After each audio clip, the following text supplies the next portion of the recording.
him in. Yeah. Yeah. So that'd be something. So I guess Anyways. we could Put a bow on transition. Kemba. We had a Tatum turn the corner game, and then we had a Tatum looks like ass game, which is Wow. Which is pretty good at late. Which is frustrating and confusing to people because, and again, you know, he did a thing or two late.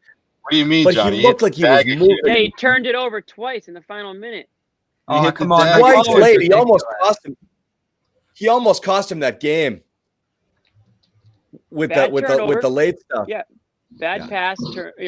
Driving into nothing, pass to nobody, and then the offensive foul call. And I know, Bobby, you're super against it, but he did lean into him. I mean, it could have been a no call, but they called it. They reviewed it, and then they confirmed it. So I don't know. I don't like the way they handle those, though, the way they give it out. And again, this game could have gone in a different direction if that jump ball didn't go Boston's way, which it drives me crazy because of the fact that they call the foul. Rob has it. Rob has a layup.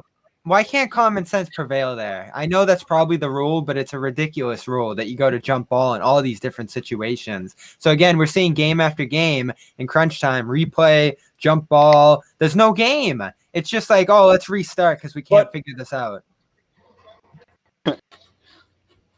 I think I know which comment. Well, what's going on here? What do you mean? With connections? No. Oh, never mind. I thought you were going to grab another one.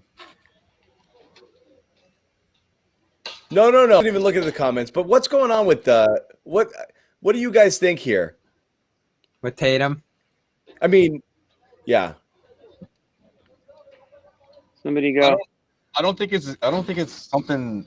I don't know, man. I don't think it's like the Clippers playing amazing defense on him, even though they did come out strong. I just think sometimes he gets in his own way. I don't know no other way to put it. I mean, everyone's talking about fatigue. Yeah, I guess you could point to that, but this homestand, I got to be honest with you. Heading into this one, I expected a big game from him, or at least something solid. Slow. Yeah, I expected him to be solid. Maybe it is the fatigue. Maybe it's really starting to set in, and looked like he was going through the motions at some points, and I was honestly surprised to see that. Yeah, he looks frustrated. I hate playing the body language game, but he is. Yeah. He's got the sulky thing going on. He's frustrated. He's frustrated because he's not shooting well. But I mean, again, I tweeted, at one point during the game, he did that 1 foot fall away going against his body, shot and he missed it. And then he goes back and 3 touches later, he does the same exact thing. And the announcers were like, God, there's another really difficult shot from Tatum. I mean, they were just terrible shots. It just forces. But every time he went to move, everyone's like, we know you're going there. Or every time he pulled up, it's like, we know you're going to pass now. Like, it really looks like it's absolutely slow. Like, everybody on the court knows exactly what he's going to do before he does it. That's what it looks like to me. Jimmy, you're nodding.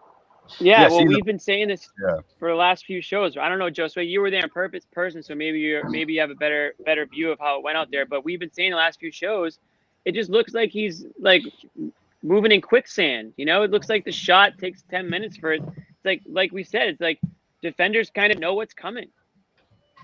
Yeah, I was gonna say a little bit of that, and also that energy in the first half. I mean, that's the secret's out, right? It's like our what is it? Goodman's secret source told him, the secret's out. You charge out at Jaylen, you charge out at Tatum, and you make the rest of the team beat you. And I definitely saw a lot of that in the Clippers' approach defensively.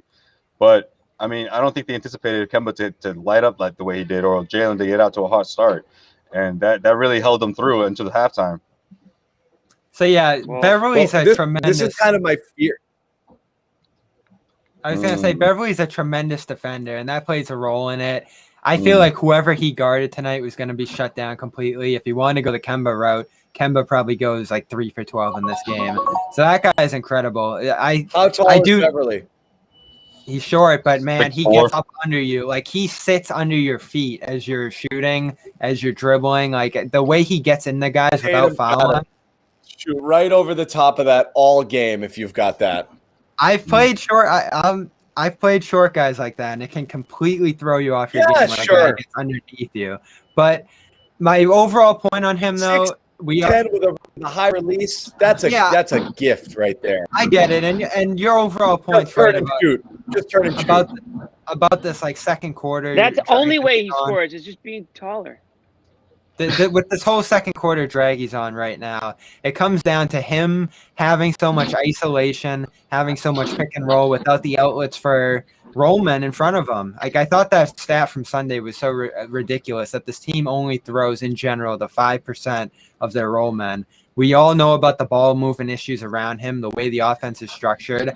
I don't think it's doing him any service. And again, he's a phenomenal isolation player. This is probably, like, even with how tired and beat down he is, the high end of, you know, what you would get from a player running isolation and pick and roll this much. Yeah.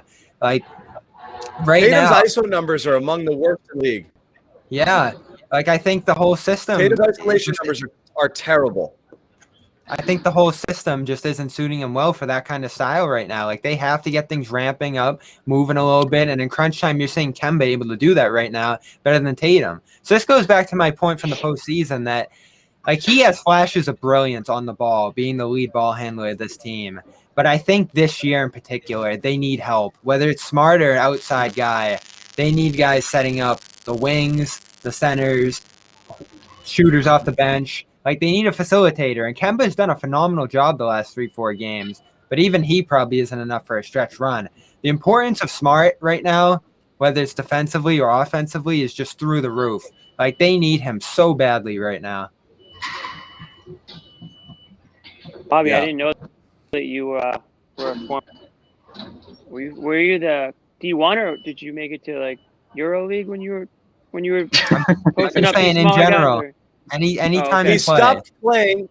He stopped playing at a level where he was still the tallest guy. That's got to tell you something. Yeah. Bobby's about 6 feet tall, and if he was the big guy when he was playing, that shows you how far it went. He would have lasted longer, but these little guys they just got to him. You know, they made it uncomfortable for him. It does, yeah. That's all I'm trying to give some context and example for my playing days. Yeah. Oh man, I kind of agree with. I don't want to harp on Tatum too much because I feel like I'm repeating myself for every show now. Because unfortunately, he's stringing together these, whiff performances, and it's like, what's going on with this guy? And I know that Bobby, you had a pretty good article I read earlier today that you talked to Drew Hanlen a little bit about Tatum, and it sounded like he mentioned something about COVID. He's been there. horrible. Yeah. Why don't you give us the spark notes? Yeah, I mean, if a guy in his camp's gonna say he's been horrible, then what are you gonna say to that? But the COVID thing's real. I think he thinks he's mentally psyching himself out right now more than a physical thing. We saw the missed dunk against Indiana. So right now, I think he just needs a mental rest. So that brings us to All-Star Weekend. He's going to be doing the 3-point contest. He's going to be playing that game starting, probably playing heavy minutes out there. It feels like we talk about that every year. Would you rather have a guy just sitting out, relaxing and resting, or having like that star status of All-Star Weekend? I know John made the case against him being there, period. So that's going to be where the cool another lost day of rest. Yeah, it's going to be another lost day of rest for him. Travel on both ends. His All-Star break's going to be like 2 days altogether of resting? Yeah, well, that's the thing, and everyone's like, okay, Boomer, like, you don't want them to play. It's not so much like the minutes that he's going to play. It's an All-Star game. They're going 50%. We understand that it's not like that crazy of a thing. It's just like unnecessary. Yeah, it's just unnecessary travel, staying out late. All the stuff that goes along with it. And it's not to say they don't deserve it. If they stay out late, there's going to be bigger issues. They're going to be going. It's going to be some big COVID cocktail. Oh, yeah. God. Something I'm telling you, there. Max doesn't believe me, but I'm like, you really think that club in Atlanta, the infamous club, Magic City is not going to have some sort of event that weekend? You're crazy. Not just Magic City.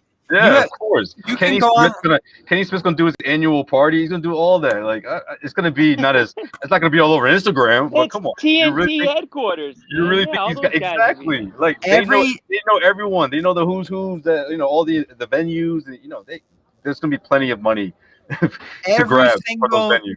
every single major Atlanta rapper is hosting an event this weekend at every single club there. Like, they are going full speed ahead, and the mayor's saying don't come. But all these clubs are like, come on in. Come on. You don't think Jaylen Brown knows a couple hot spots in the city? Man. Him and Come Gucci will on be now. chilling all weekend. Come on. I do think the league's going to clamp down in a big way, though. Like, they're going to shut down the hotel and make them come in and out. They might not even stay the night. They might get all those guys out of there because they can't risk this. They can't. All the stars. They can't. They're not in the bubble, Bobby. They're not in the bubble. These are international waters, if you will. You're not in the bubble anymore. You can kind of come and go as you please, do what you want. The one thing I'll say guys about who are out, there's no Overwatch over them. One last thing I'll question about Tatum is he being too hard on himself? Like, is he more aware than everyone that he's not playing well? And is he just piling on himself? And is that why he's frustrated out there? Is that why he's not really even smiling when he plays well? He's just like frustrated with everything, where he's just not having fun at all. But, it doesn't look like that anyways.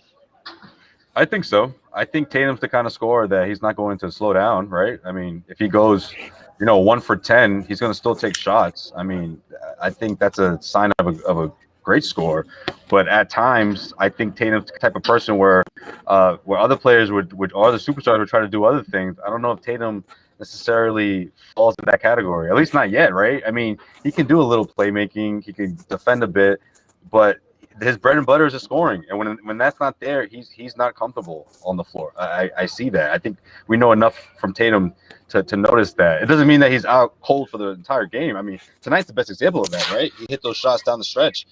So I think because of that, he's never going to stop trying to regain his momentum because he knows that he can get it back at any time.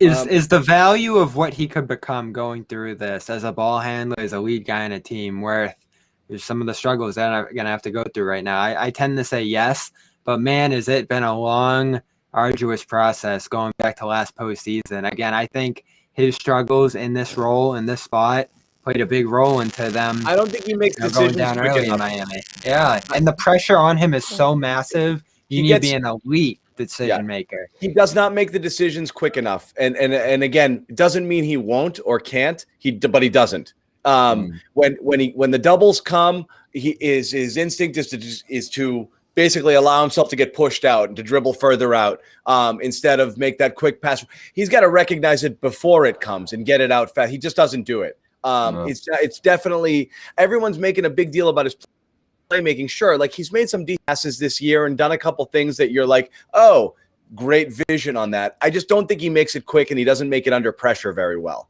And that's a problem with him being a primary ball handler in the offense.